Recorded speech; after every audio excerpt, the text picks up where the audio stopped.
Tonight we're going to be doing the last part of the introduction, but then we're also going to be, we'll be covering the unveiling of Jesus. If you remember from last time, the word for revelation in the Greek is apocalypto. And that word literally means to take the cover off, to pull the cover off. And so we're unveiling Jesus in the book of Revelation. That's what it is. That's the reason it's written.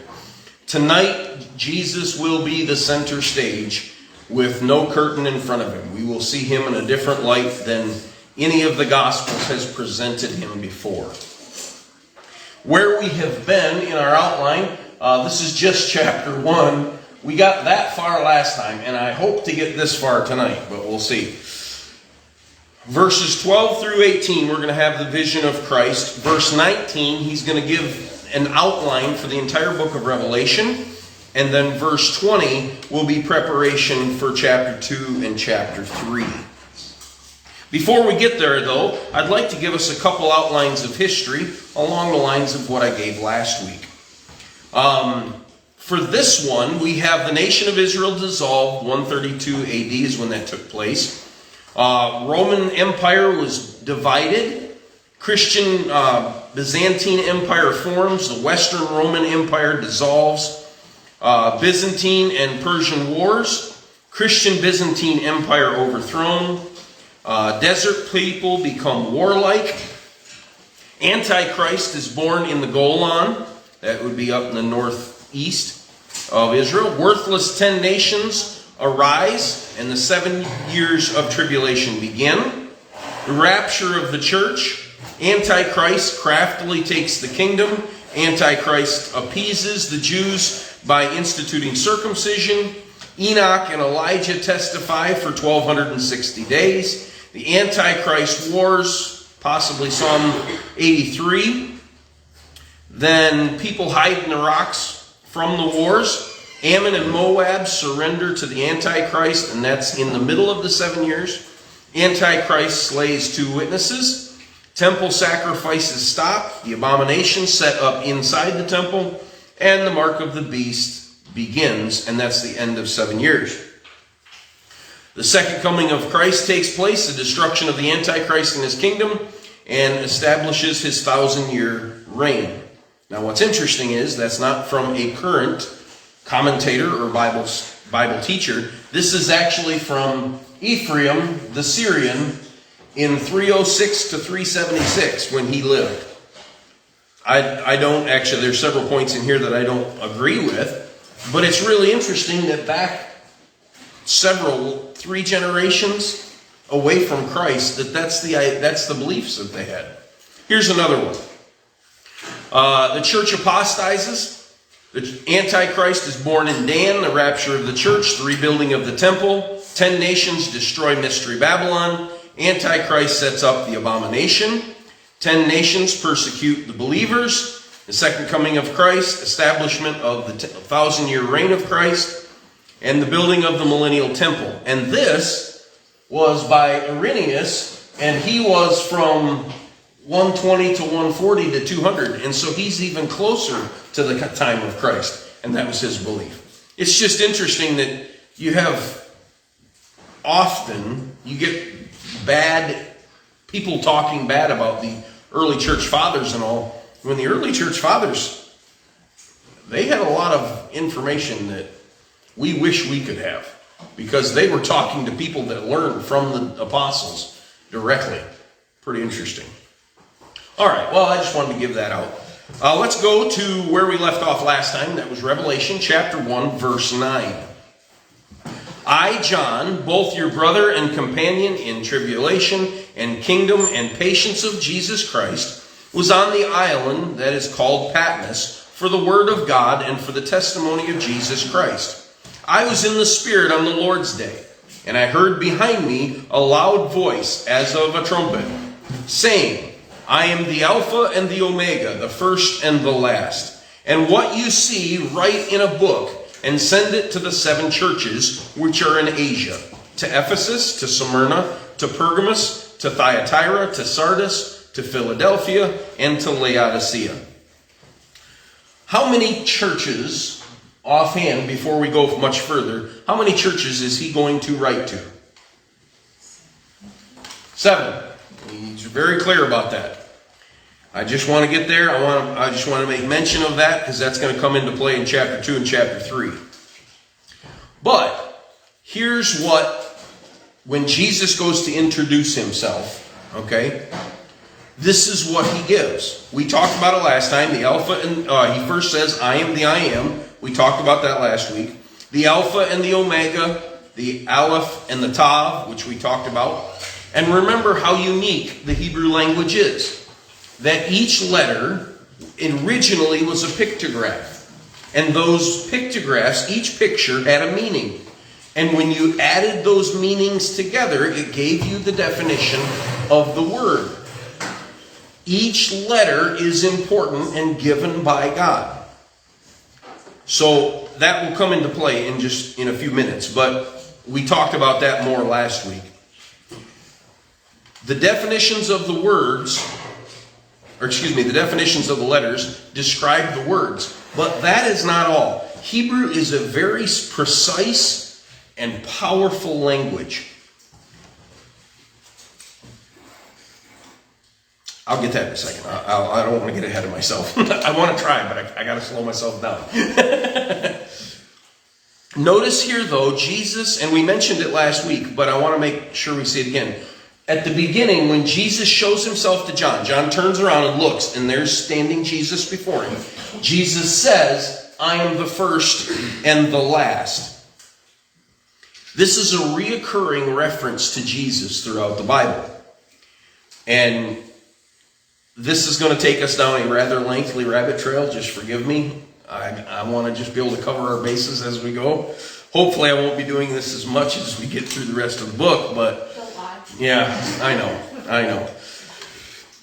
For my well-educated Bible students that are in here, how many times do you think that the Bible has the phrase, the first and the last?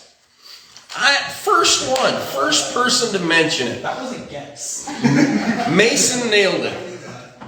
7 times throughout the Bible, you find this phrase, the first and the last. And of course, we're right here, right now, and we'll cover that. And by Jesus showing himself, he's literally saying, I am the first and the last. He's filling in all of the blanks from the rest of the scripture. But 7 is the pattern answer, isn't it? It's like when you go to Sunday school and they ask you about a person, there's always got to be a kid that raises his hand and says, oh, Jesus. Because that's usually the right answer, right? Well, when you're asking about numbers and you talk about the Bible, it's usually the number 7. The number 7 is a big deal. Like I told you last week, when you study your scriptures, you begin to find that the words, names, dates, even the numbers that are written in the scriptures are all there on purpose by God's design. He has a reason for it. He wants them in there. And one of the ones that we see constantly is the number 7. The Bible itself is divided by 7. There's the law, which is the first 5 books, right? There's the prophets. There's the writings, or some would call them Psalms. There's the gospel, including Acts. Then there's the general epistles, general letters. There's the Pauline epistles. Then you have the book of Revelation all by its little lonesome. 7. Take a guess. If you're just going to guess. Take a guess how many 7s you find throughout the Bible. Gee. He can, huh? 700. He said 490. Oh, yeah, Daniel, he sees my notes, so he already knows. But the number 7 is found over 700 times in the Bible, from Genesis to Revelation. It's all over the place. I want to take you on just a little bit of a fun game, just to do it in your head. I want you to make a family line, okay? Some of my church people, we've already done this, but some of you, this may be new to you. You don't have a family? Make a family line. And what I want you to do is when you're making the family line, I want the number of words to be divisible by 7. Okay? So that would be pretty easy. We could do that, right? You want to make a genealogical line, you could make it and just make sure that the numbers, all the words, there's 7 by the end of them in a multiple. But not just the words, how about the letters being divisible by 7? Now that gets a lot harder, doesn't it? If it's one thing if it's words, but then when you start adding the letters together, you got to be really careful about how you do it. How about this? I want not only the letters, I want the vowels and the consonants to be divisible by 7. Boy, now you're really getting difficult. I want the number of the words to begin with a vowel be divisible by 7. The number of words that begin with a consonant to be divisible by 7. The number of words that occur more than once to be divisible by 7. Who thinks they could do it? That's pretty difficult. How about this one? The number of words that occur more than in one form. The number of words that occur in only one form. The number of nouns, the number of names. All of these make it exponentially harder because it's more and more detailed. Only 7 words that are not to be nouns. Only 7 other kinds of nouns are permitted. Number of males, names divisible by 7. Number of generations divisible by 7. That's 14 in the list. But I want to tell you, what we just described is only a few of them. And they're all from Matthew chapter 1, verses 1 through 11, the genealogy of Christ. It would be impossible for Matthew to make that up all on his own. It would be impossible. But that's not all. Hey, do what you're supposed to. If you go to the rest of the chapter of Matthew chapter 1, verses 18 through 25, there's 161 words. That's 7 times 23. There's 105 forms. 7 and 15. The words of the angels are 28 words. 7 and 4. The value, and we'll get into this in just a little bit, each Hebrew and Greek letter have a number that's associated with it. And you can take the numbers and you can add them up to find a value. The value of adding up all of the numbers numerically is 52,605, and that's a multiple of 7 as well. 35 forms, that's 7 and 5. And the value of those forms in just those words is 65,000, which is 429, which is divisible by 7. If you took just Matthew chapter 1 and you wanted to randomly make Matthew chapter 1 come out to match these forms, and let's just say we had 1 million supercomputers. Each supercomputer by themselves would do 400 million tries every second. You'd think we could come up to that pretty quick, right? If we had 1 million supercomputers, they were trying 400 million tries per second. Whatever that is, that's a massive number. You know how long it would take those computers at random to come up with Matthew chapter 1? 4,300,000 years. I could take you through the math. I don't do that. This is an excerpt of Chuck Missler's Bible study where he actually does go through the math. I highly recommend you look at it. It's crazy. But what it points to is there's no way this is random. God not only gave Matthew the words he wanted him to say, but how he wanted him to say it. The words to use, the letters to use, and the numbers to use. Only God could organize this. And it's not just the book of Matthew. This was designed by the hand of God all through the Bible. There's a man named Dr. Ivan Panin. He was born in Russia in 1855. We love our Russians, don't we? Sorry, that's an inside joke. He got a PhD from Harvard in 1882 in statistical science. He found Christ afterwards. And he got all excited about the Bible, becoming a Christian.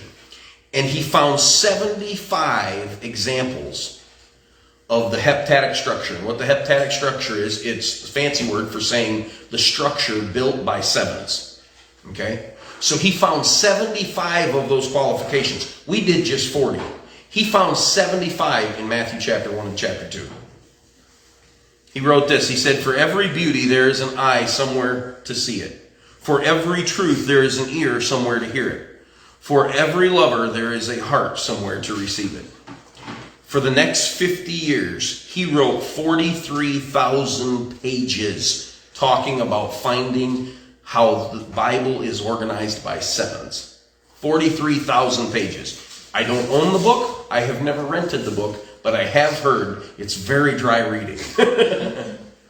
43,000 pages. There's no way over a span of 1,500 years that over 40 authors could be able to design a book that has that much detail in it. It's impossible. Here's some other major sevens that you'll find in the Bible. First one's pretty easy, right? 7 days of the week, 7 Sabbaths, the days of creation, colors of the rainbow. There are other colors, but those have a different number to them. They've decreased the number there. The number of feast days, divisible by 7. Years of Jubilee, took Jericho, 7 days to be defeated. The 7 spirits of God that we actually mentioned last week from Isaiah, referencing the completeness of the Holy Spirit. Miracles done by Jesus on the Sabbath day. There's 7. But that's just the rest of the Bible, and that's only just obvious ones. What about the book of Revelation? Well, there's a lot of sevens. Before Daniel goes there, don't go any further, Daniel. Don't cheat. People, just give me some of the sevens that you remember from the book of Revelation. 7 churches. 7 churches, yep. 7 candles. Seals. 7 seals. Trumpets. 7 trumpets. Bowls. 7 angels. 7 bowls, 7 angels. Days. Days, I'm not sure days is in there. But regardless, yeah, Daniel, just go through them. And you guys nailed a bunch of them. Those are the obvious ones. We got 7 churches, and that's listed from chapter 2 to chapter 3. We have 7 seals, that's 5 and 6. We have 7 trumpets, that's 8 and 9. We have 7 bowls, which is chapter 15, 16, 17, and 21. Here's some of the minor sevens that might not be so obvious, although some of them were mentioned. 7 lampstands, spirits, stars, lamps, title pairs, promises to the overcomer, 7 horns, 7 eyes, 7 angels, 7 thunders, 7,000, 7 heads, 7 crowns, 7 plagues, 7 mountains, 7 kings. And I guarantee if you looked further into it, you'd find a whole lot more than that. It's all over the place. Here's one that I didn't know until studying. Did you know there's 7 Beatitudes? You know how Jesus in Matthew chapter 5 through chapter 8, his Sermon on the Mount, he did the Beatitudes. You know, blessed are they. Did you know that the book of Revelation has 7 of those as well? Chapter 1, verse 3. We covered it last week. Blessed is he that reads, and that they that hear and keep those things. Found in the book. Blessed are the dead who die in the Lord. Chapter 14, verse 13. Blessed is he that watches and keeps his garments. Chapter 16, verse 15. Blessed are they who are called unto the marriage supper of the Lamb. Chapter 19, verse 9. Blessed and holy is he that has his part in the first resurrection. Chapter 20, verse 6. Blessed is he that keeps the words of the prophecy of this book. Chapter 22, verse 7. And blessed are they that wash their robes. Chapter 22, verse 14. Didn't know that they were in there. It's just kind of cool. Here's some more subtle ones. There's 7 letter divisions that we're going to come to.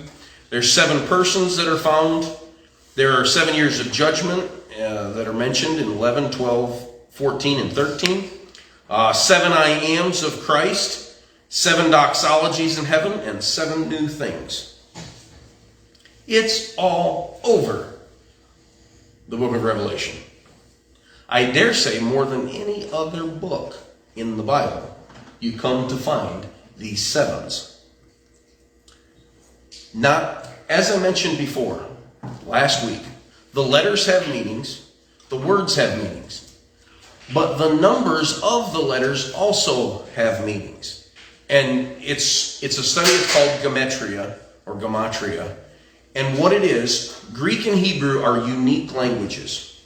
Each letter, instead of how we have the numbers 1, 2, 3, 4, etc., Hebrew and Greek, their letters of their alphabet are actually their numbers. Somewhat like you would think of Roman numerals, okay? They have a similar concept, but each one is very specific.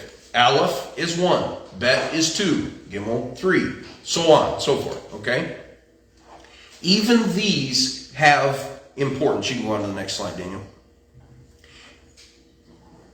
I have not studied enough into gematria. I'm just going to be honest. I've studied it enough to know that there is deep things that you can learn from it. But I haven't done deep study. I wanted to just give you an obvious one here, okay? This will give you an idea. We talked about it last time. This is the Aleph, all right?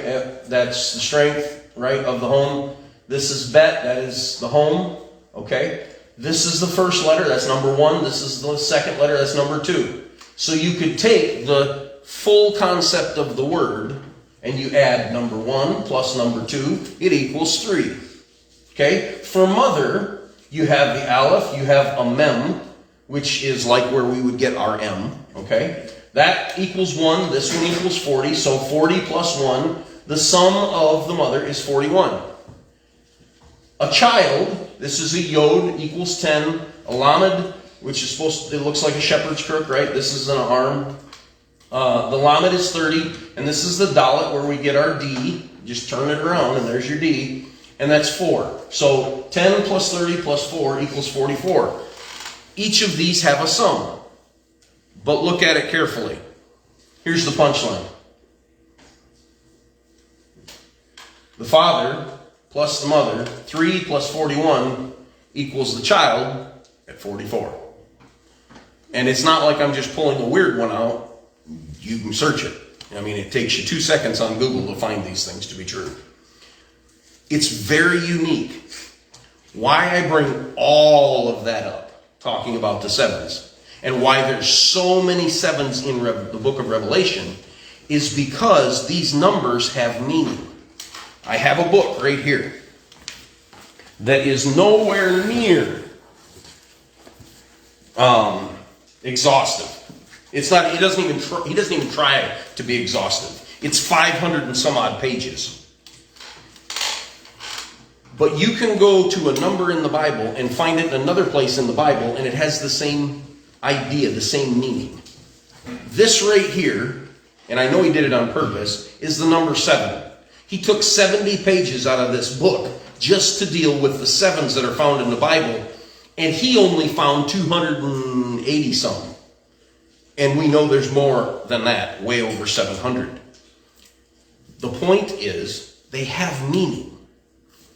Guess what number 7 means? Completion. So if you were going to write the last book, or the last chapter of a full book, the close of your book, you'd probably want to put the number that means completion. And that's exactly what God did. 7 means completion. I love this, and I'm just going to go through it quickly. I'm not going to probably talk about all of them. But the book of Revelation is the end. It's the completion of all of the other books combined. When we start out in Genesis, everything's great, and then we mess it up. And it leaves a lot of holes by the end of the book of Genesis that need to be taken care of. For example, we have the earth created. Woohoo! Well, the flip side of that, when the book is closed, we have the earth passing away. We have a sun to govern the day in Genesis chapter 1. In Revelation 21, at the end, we have no need of sun. Darkness is called night. In Revelation, there is no night anymore. Water's called the seas. Chapter 21 of Revelation, there is no more sea. And that's a fantastic prophecy in and of itself. Do your own study. That's a deep one. River for the earth's blessing, chapter 2 of Genesis. There's a river flowing for the new earth in chapter 22. Earth's government, we find Israel, how God organized them, and then the earth's judgment, and that is also Israel in chapter 16. Man in God's image in Genesis, man headed by Satan's image in Revelation. Entrance of sin and the end of sin. Curse pronounced, no more curse. Death enters, there's no more death. Man driven out, man is restored. There's a tree of life in the garden, and it's guarded.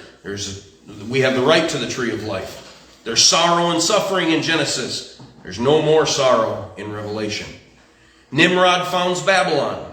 Revelation, Babylon falls. And we can just go down and you can see them. But Revelation it's the close of everything. And we find it even down to the numbers and the letters and the words, proving that to be true. All right, so that was the rest of the introduction. Now we're going to deal with my favorite part. This is the reason the book was written. And we are going to see Jesus now unhindered by humanity, unhindered by our eyes. We get to see Jesus in a different light. He's no longer the suffering servant, but he's the all-powerful king. In the Gospels, we only get a few glimmers of Jesus with the veil off. We think of the Transfiguration, the post-resurrection appearances, at Stephen's death that we just covered on Wednesday night, and Paul on the road to Damascus. Those are the only times, as far as I can remember, that we see Jesus without the veil. And every time we do, where do we find the people? On the ground, on their face, right? Because he's so powerful. Now we get to see Jesus, not as the suffering servant. We get to see him unveiled with the curtain pulled back. And this is honestly, it's not great, but it's a close rendition of what we're going to be talking about. So, verse 12. In verses 10 and 11, John heard a voice. He turns around and he sees Jesus. Jesus introduces himself. Verse 12, then I turned to see the voice that spoke with me, and having turned, I saw 7 golden lampstands. And in the midst of the 7 lampstands, one like the Son of Man, clothed with the garment down to the feet, and girded about the chest with a golden band. The picture there showed him kind of with a gold sash, but the wording here makes it sound like he had more of a gold belt. And if you go to Daniel chapter 10, in verses 5 and 6, Daniel has nearly the same exact image when he sees Christ before him. By the way, how many churches did he see? 7. Here he sees Jesus standing in the midst of those 7 lampstands. And we'll talk about it when we come to verse 20, but Jesus confirms with us that those lampstands are actually those 7 churches, excuse me. But isn't that a cool picture? If the lampstands, and we know that they mean the churches. Where's Jesus standing? He's standing right in the midst of them. There, he's right with his people, the church, which I think is beautiful. All right, Revelation chapter 1, verse 14. His head and his hair were like wool, as white as snow, and his eyes were like a flame of fire. That's also the same image we have in Daniel chapter 7, verse 9. I thought about this. We see Jesus with his hair white as wool. We dye our hair, we run from it, we fear our hair turning white, and maybe that's what we're supposed to have all along. And we've just been messing it up in our own humanity. Maybe we're supposed to have, when we get to eternity, maybe it's all going to be white. You never know. We might all be albinos when we get up there. I don't know. But the white hair, it shows the age, which of course, again, he's the first and the last, so he's eternal. But it also shows purity. It shows wisdom. Then it says that his eyes were like a flame of fire. Now, forgive me, I want to take each of these points and I want to give you just a better image as best I can of what he would look like. There is a little girl named Akane Kararik, I hope. She's from Latvia. She's now in the States. But she painted this picture of Jesus. Did you not get it? Whoa, you went too far. You're messing me up, boy. Slide 35. There we go. All right. She painted this oil painting of Jesus. She was raised in a poor immigrant home in the States in Chicago. I believe it's Chicago. And at the age of 4, she began to have dreams and visions. She was raised in an atheist home, and they never went to church, never talked about God. God was never brought up. Her dad was a Catholic, but non-practicing. At one point, her parents found her, and she was seated, and she was just staring off with a smile on her face. And they asked her what she was doing, and she simply answered, "I was with God again. And he told me to pray continually. He showed me where he lived. I was climbing transparent stairs. Underneath, I saw gushing waterfalls. And as I was approaching him, his body was pure and intense light." That was when she was 4. Without any information whatsoever given to her by her parents, she remembers the first thing that God told her. And I quote, "You have to do this for me, and I will help you." He said, "Now you can help people." And she said, my answer was, "Yes, I will." At 8 years old, that's what she painted. Wow. Without any training whatsoever. Now, the reason I bring that up is there's another book that's called Heaven is for Real. Have any of you read it?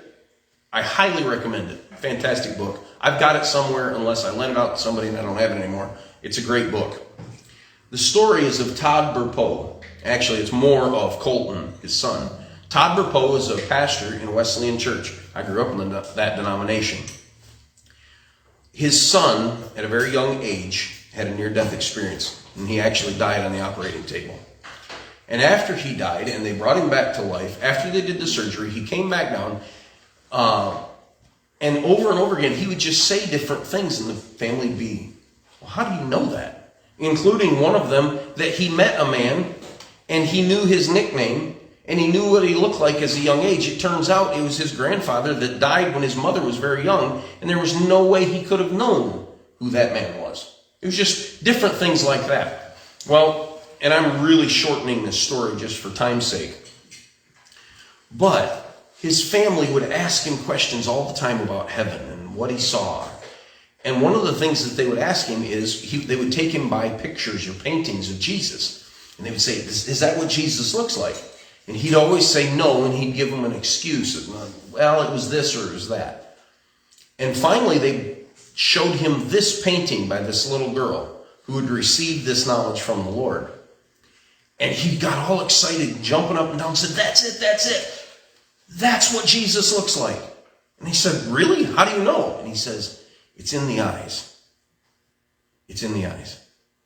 Now, this is very personal. And I honestly, I cannot describe to you what his eyes look like. But I had a dream of the rapture.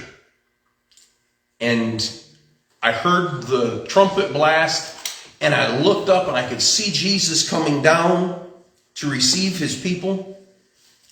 And I remember in this dream, it was the most vivid dream I've probably ever had in my life. I can still feel it even as I talk about it. But I was in a store and I heard this, and I came outside and I look up and I see Jesus, and he's coming down, and my heart just breaks. It was all, slow motion, And I looked him in the eyes, and without saying anything, I said, "I'm not ready. I'm not ready for you to come." And I looked into his eyes. And that's, of all of the things that I remember in that dream, I remember looking into his eyes, and what he told me was, "No, Dan, I'm coming for you." And it was immediate. I woke up, and I mean, I was lit. I was like, when you wake up real startled or whatever. But when I heard these stories, and I heard her story, and I heard Colton's story, that's what I remember. His eyes were powerful, and they were deep, and they were filled with compassion. And I wish I could describe to you what I saw. Again, you can take me as crazy as, that's not supposed to happen in this world, whatever you want to do. I'm just telling you my story and theirs. His eyes were like a flame of fire. Verse 15 says, his feet were like fine brass, as refined in the furnace. You go back to Numbers chapter 21, verse 6. So the children of Israel were in the wilderness, and they were disobedient. And the Lord sent fiery serpents among the people, and they bit the people, and many of the people of Israel died. Therefore, people came to Moses and said, "We have sinned, for we have spoken against the Lord and against you. Pray to the Lord that he would take away these serpents from us." So Moses prayed for the people. Verse 8, then the Lord said to Moses, "Make a fiery serpent and set it on a pole, and it shall be that everyone who is bitten, when he looks at it, shall live." So Moses made a bronze or brass serpent and put it on a pole. And so it was, if a serpent had bitten anyone, when he looked at the bronze serpent, he lived. We know that story pretty well. We also know where it points to. You can go all the way through the Old Testament, and there is absolutely no understanding for that occasion. And rabbis to this day, if you look them up, they will tell you they don't understand what this means. All of us do. Because we know John, the same one that wrote the book of Revelation, quoted Jesus that night when he was speaking to Nicodemus. Just as Moses raised the serpent in the wilderness, so the Son of Man must be lifted up. And if I be lifted up, I will draw all men to me. And then we have that wonderful verse, John 3:16, that somebody quoted this week. All through the scriptures, you wouldn't have this information. But John pulls it back out so that we can see. Brass, all throughout the scriptures, gives the connotation of judgment. Because everything outside the temple, you have the laver, you have the altar, all of those were made with brass because they could go through the fire. Jesus' feet are judgment. And I mean, you can just picture that. Jesus coming in, boom, boom, boom.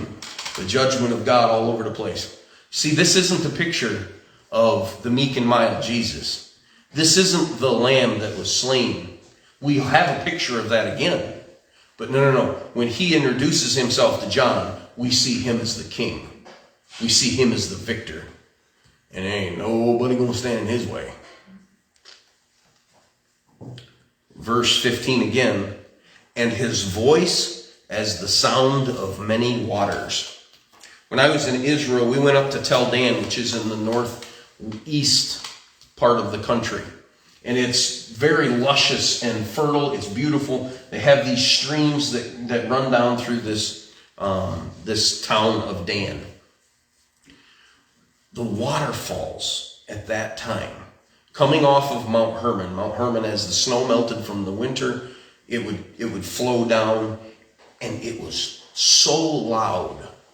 You could feel it in your chest. As I was walking across this little bridge here, I took a picture because, for one thing, it was beautiful. But you couldn't talk to the other person next to you unless you spoke up really loud, because the water was moving and rumbling so loud you could feel it in your chest. Have any of you ever been to Niagara Falls? You know what I'm talking about. You can hear it a long ways off. It's just power and moving, and you feel it. You literally can feel it in your chest. John said, when I heard his voice, it was so powerful. It was loud, the sound of many waters. I think it's Isaiah chapter 11, maybe it was chapter 7 of Daniel, I can't remember which, one of the two. he makes mention of that his voice, I think it was Daniel chapter 7, where when he has the same image, he sees Jesus, and it says his voice was the voice of many in a multitude. How many of you have been in a large group and everybody's just kind of sitting talking? Been in a restaurant? The one I think of is Cheesecake Factory. Every time I've been in there, there's all people, and they're just having normal conversations. But when everybody starts having their little normal conversation, it gets so overwhelming you can't hardly hear it. And that's what John says Jesus' voice is like. Far removed from the little sheep going silent before his shearers. Verse 16. And he had in his right hand 7 stars. Now, the 7 stars, we're going to go down and we're going to skip down to verse 20 because Jesus gives us the understanding of it. The mystery of the 7 stars which you saw in my right hand and the 7 golden lampstands. The 7 stars are the angels of the 7 churches. And the 7 lampstands which you saw are the 7 churches. There's 3 different ideas of these 7 stars. One, they are angels that oversee the churches. I don't know, maybe we have an angel that oversees us. We might, I'm not sure. Others say that it's the pastor or the leader of that congregation, which it could be too. Either one I see, I don't, and I don't think it changes me one way or the other. All it does say is, we're in the palm of his hand. And that's a great place to be. Not only is he in the midst of the churches, but he's holding us in the palm of his hand. It's powerful. But I want to take you to Amos chapter 5 because there's one more image that I'd like you to see. Amos chapter 5 verse 8, it says, seek the one who fashions or created the Pleiades. In the King James, it literally says the 7 stars. It should pull you right from Revelation right to Amos. And Orion, who turns the deep darkness into morning, who darkens day into night, who calls out the waters of the sea, pouring them onto the surface of the earth. The Lord, capital L-O-R-D, Adonai is his name, Yahweh. It is he who is raining sudden destruction upon the strong like lightning, so that ruin comes upon the fortress. Again, this isn't the meek and mild Jesus. No, this is the Jesus that sends down lightning wherever he chooses and destroys those that are prideful, those that are against him. Verse 16. He had in his right hand 7 stars.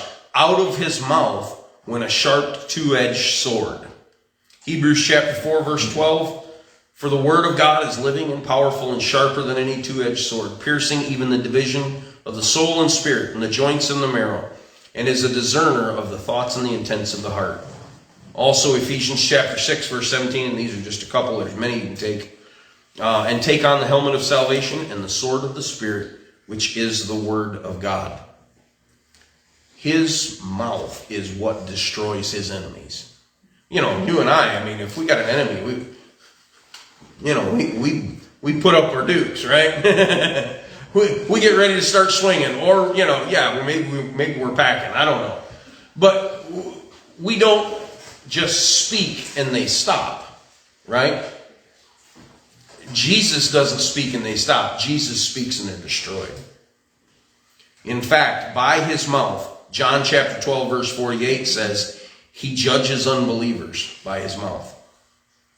In Isaiah chapter 11 verse 4, it says that by his mouth he will strike the earth and he will slay the wicked. In 2 Thessalonians chapter 2 verse 8, and by his mouth he will consume the Antichrist. Pretty powerful. Pretty powerful. No wonder Jesus, that's a thought. No wonder Jesus was silent before his shearers the first time he came. What would have happened if he would have spoken? I don't think Pilate or any of the Sanhedrin or any of the Roman guard, any of the Sanhedrin guard would have been ready for him to speak. Remember, actually, when he did speak in the garden, what happened? They all fell down. Ooh, powerful. Verse 16, and his countenance was like the sun shining in its strength. And all of that is a reference to Isaiah chapter 11, verse 4 and 5. Again, to understand Revelation, it's going to take you all over the Bible, because John gives you images that you should know from your Old Testament. His face shone like the sun. Matthew chapter 16, verse 28 through 17, verse 2. Assuredly I say to you, Jesus said, there are some standing here who shall not taste death till they see the Son of Man coming in his kingdom. Then 17 verse 1, now after 6 days, Jesus took Peter, James, and John, his brother, led them up to a high mountain by themselves. I again believe that's Mount Hermon. And he was transfigured before them. His face shone like the sun, and his clothes became as white as light. We also have this same image of Paul when he's on the road to Damascus. It was so powerful that it scaled his eyes and made Paul blind. It's pretty bright. I don't know. I mean, we've got an eclipse coming up. Just, even with it shaded, you don't want to look at the sun, right? It's hard to do. That same thing, exponentially worse. No wonder John was on his face. Also, this should give you the image, it should take you back to the story of Moses coming down from Mount Sinai, and that the people couldn't look on his face and they had to veil his face, remember? That should also take you there. Okay, coming in for a landing, and I'm sure you all are happy. Yeah. Verse 17. And when I saw him, I fell at his feet as dead. But he laid his right hand on me, saying to me, do not be afraid. I am the first and the last. I am him who lives and was dead. And behold, I am alive forevermore. Amen. And I have the keys of Hades and death. I never noticed it before until studying just today. But when Jesus introduces himself to John, so that John has the image of Jesus with no covering, seeing him not just as the suffering servant, not just as the lamb that was slain, but now the ruler over all. When he introduces himself, he says, I am the first and the last. And then when John closes his description of seeing Jesus, Jesus closes it as well, saying, I am the first and the last. Pretty interesting. Pretty fitting, too. Almost as if he's putting the capstone on it. That's what I want you to see of me. Interesting. Shouldn't surprise us, I mean, right? Give it at the first, give it at the last. Verse 19. Write the things which you have seen, the things which are, and the things which will take place after this. Here, Jesus gives John, as this is his revelation from God, Jesus gives John the outline for the entire book of Revelation in 3 points.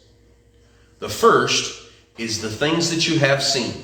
That was the vision of Christ. Chapter 1, verses 12 through 18. There we go.